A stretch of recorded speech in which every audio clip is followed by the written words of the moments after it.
Eo karazana mpianatra mandritra ny examen baccalauréat. Ilay mamono lolo. Terkalaina azafady. Terkalaina. Aingaikainga anao. Ilay tsy matoky tena.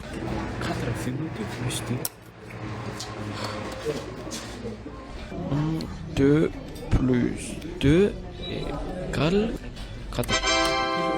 Ilay monsieur mamono lolo nefa tsisy apoaka. Afaka manatra ve tsy mavita? Afaka.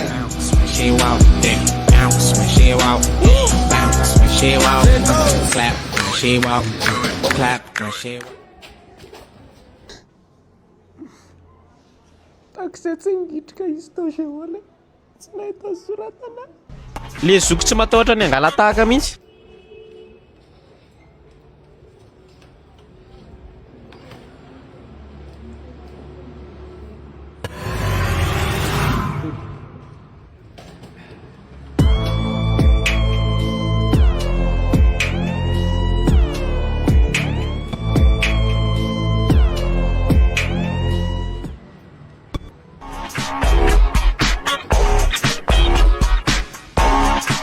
Le mpianatra taralava.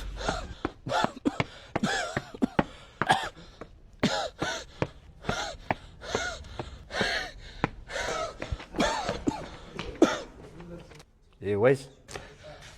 Anao examen, anao bac. Jereko ny convocation.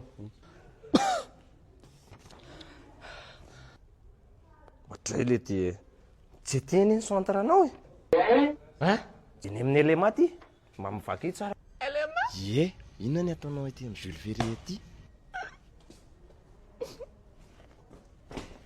Dia ilay misakafo fotsiny ohatrany hoe grand goûter natao fa tsy baka.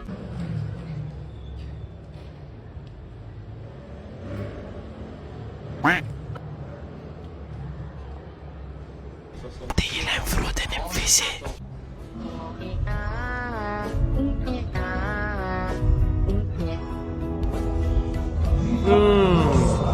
Manjaka.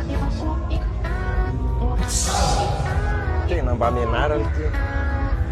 Mianarana tena tsy.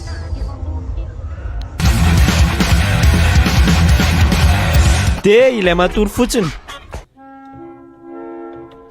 Adiny ray sisa. 30 minutes sisa. Faraparano amizay. Ilay tsy mahay. Ilay manao révision nefa variana amin'ny connect.